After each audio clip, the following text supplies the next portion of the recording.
All right, Shalom. I want to start off by giving all praise, honor, and glory due to Yahweh, Bahashem, Yahweh Shai, Bahashem Rakakwadash.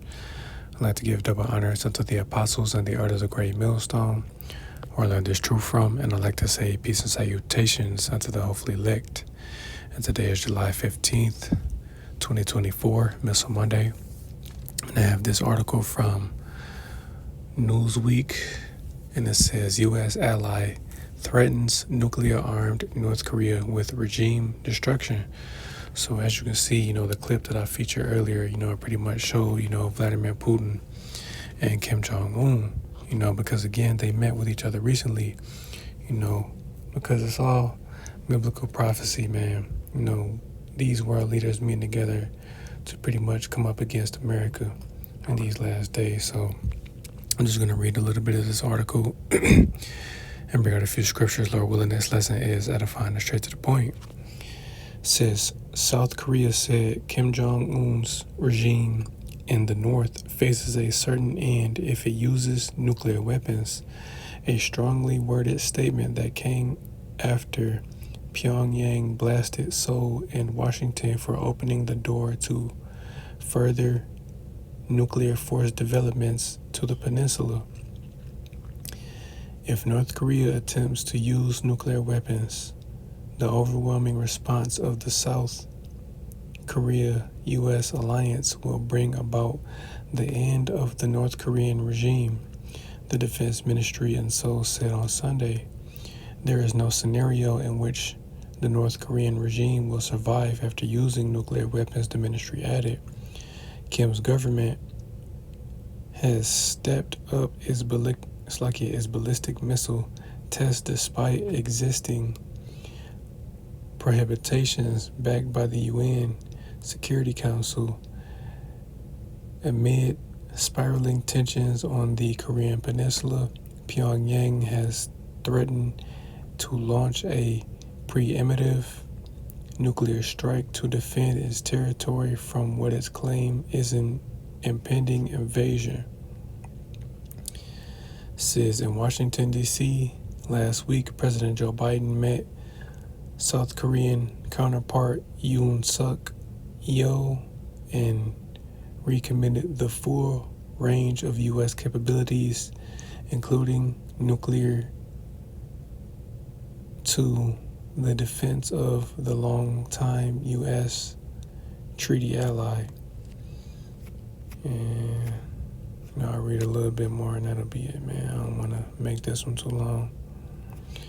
So it says, in a joint statement issued later the same day, the U.S. Defense Department and Seoul, and South Korean Defense Ministry announced the signing of guidelines for nuclear deterrence and nuclear operations on the on the Korean Peninsula. This is a move to further integrate U.S. nuclear assets with South Korea's conventional forces in defense of the alliance. On Saturday, the North Korean Defense Ministry warned the United States and the South hostile states that they would pay an unimaginably harsh price for increased nuclear cooperation. Says the Allies were betraying their sinister intention to step up their preparations for a nuclear war against the DPRK, read the statement carried by the official Korean Central News Agency. DPRK stands for the Democratic People's Republic of Korea, North Korea's official name. So as you can see, the U.S. and South Korea are pretty much threatening, North Korea, which, as we know, man, once, one nation launches its missiles, they're all going to launch, man. There's not going to be a single missile that is going to be spared during this time, man. So again, it's all just, it's just rumors of wars right now, because as we know, World War III is inevitable, it's going to happen, but it's still a rumor of war. That war won't be official until Russia and America, are directly, you know, at odds with each other, man, until they're directly going to war with each other, you know. So I'm going to start in the book of Isaiah chapter 54 verse 16, and it says, Behold, I have created the smith that bloweth the coals in the fire, and that bringeth forth an instrument for his work, and I have created the waster to destroy. And again, man, the smith being those modern day scientists, that are developing these weapons, and that waster to destroy is indeed these nuclear missiles that are being created and that are going to be used in the time to come. Because again, man, it's pretty slack. It's obvious that this war is going to be fought with nuclear weapons, man. So this is the book of Isaiah chapter 9 verse 5, and it says, For every battle of the warrior is with confused noise and garments rolled in blood, but this shall be with burning and fuel of fire. And yeah, man, that's how this war is going to be fought, with these nuclear weapons. That's that burning and fuel of fire, man, because these nations are going to shoot missiles on each other, man. But primarily, all these nations are going to shoot their missiles on America, and they're going to destroy her, So I'm going to go to the book of Jeremiah, chapter 51, and verse 1, and it says, Thus saith the Lord, Behold, I will raise up against Babylon, and against them that dwell in the midst of them, and it's like, Thus saith the Lord, Behold, I will raise up against Babylon, and against them that dwell in the midst of them, that rise up against me, a destroying wind. And I will send unto Babylon fanners that shall fan her, and shall empty her land, for in the day of trouble they shall be against her round about.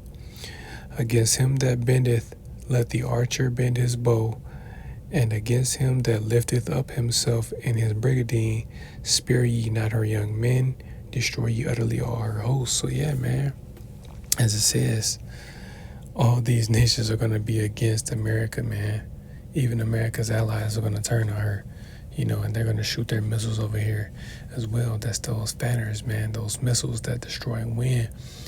Again, is that explosion, man, because once those nuclear missiles detonate, man, it's going to send that shockwave through, sending a wall of fire through, sweeping the land, man. That's that besom of destruction, which I'll grab that since I'm thinking about it,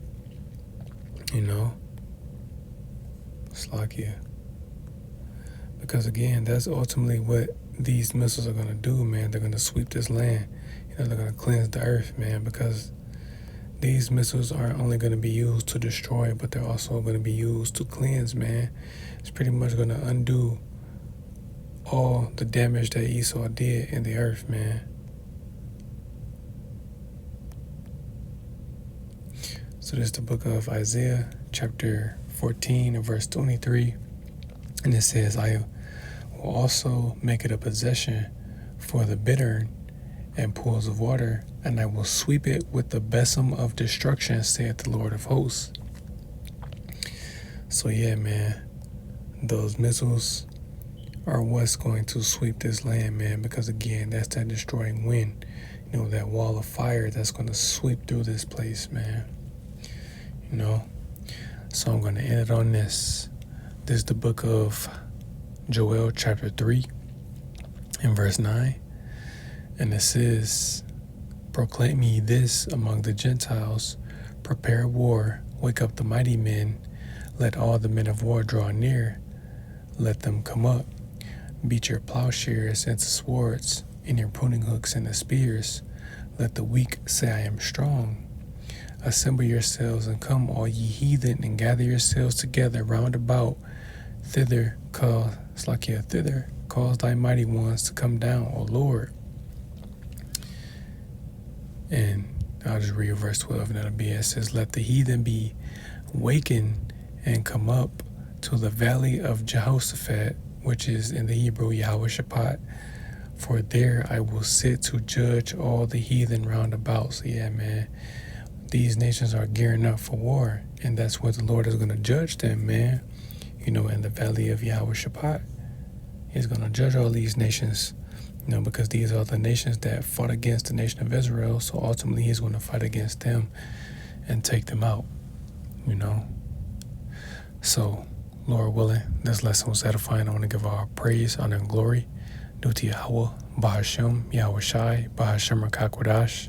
I'd like to give double honors unto the apostles and the artists of Great Millstone, where I learned this truth from. And I'd like to say peace and salutations unto the hopefully elect. Till the next time I say Shalom.